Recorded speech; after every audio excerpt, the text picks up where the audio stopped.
And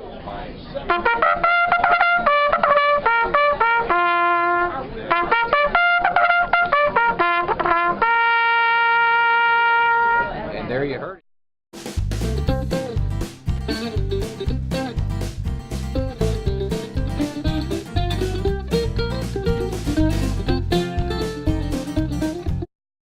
Last year, and the babies come out, and if you can imagine, they look quite a bit like Dad does here. And they're the only armadillo that can, when they are alarmed, what they do is they roll up into a ball with this leathery shell.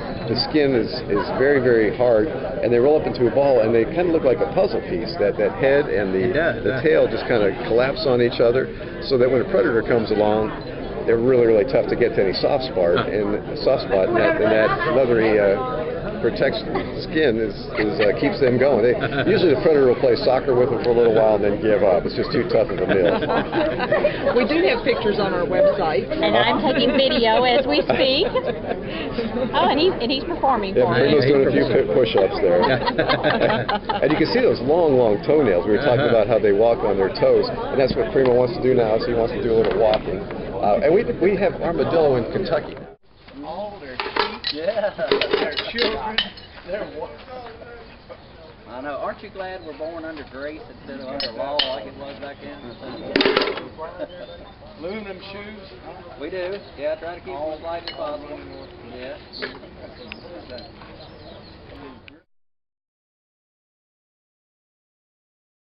It's okay. I mean, because there's nothing the matter with him. It just didn't unfold as well as what we hoped. The Derby it's a once in a lifetime opportunity for the horse.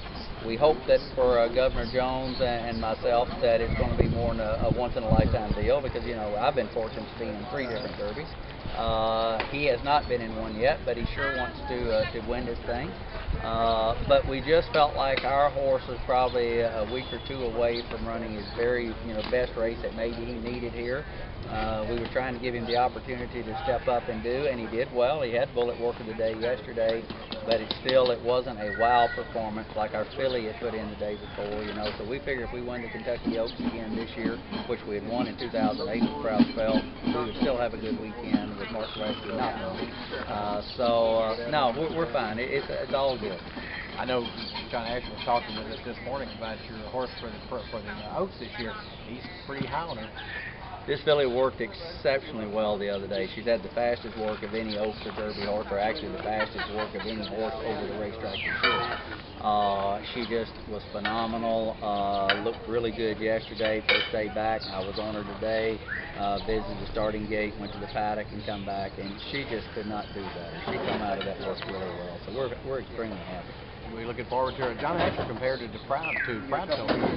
Very similar. I mean, they've got the same sire, and the fact that they're both daughters of Proud Citizen. Both horses blew out in the exact same time. Proudsfeld, I remember, worked in 58 and 2. That's what this filly worked in. And they're coming in. Both of them had won the Fairgrounds Oaks, so they're coming in with very much the same resume. Proudsfeld was a little more accomplished, but no, we're really happy with what we have. Now you're here not just for the Derby and the Oaks, but you're here for the entire meet this time in Churchill? Well, we are. We're back in Kentucky. This is the first year since 2005 that we have based in Kentucky again. And it feels really good to be home. It's just one of them deals that we needed to get up on the East Coast. We made a lot of connections that now we have brought their horses to Kentucky. So hopefully we're helping the Kentucky racing industry by bringing in some outside influences.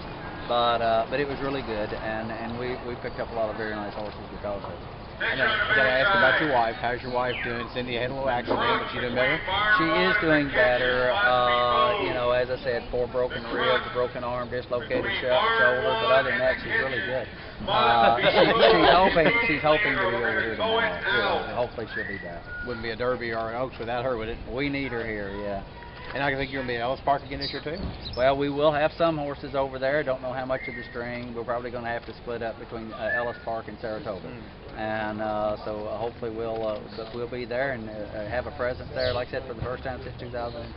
Well, we were excited a couple weeks ago to see you with Teeny Liz up in Keeneland, and boy, she ran great there. And she'll run here again at Churchill and maybe Ellis Park too? Well, absolutely. She'll be one of them that we leave in Kentucky, especially with her owners being from Hopkinsville there, Sure. and actually some from Katie's as well, and part of her. So she'll be the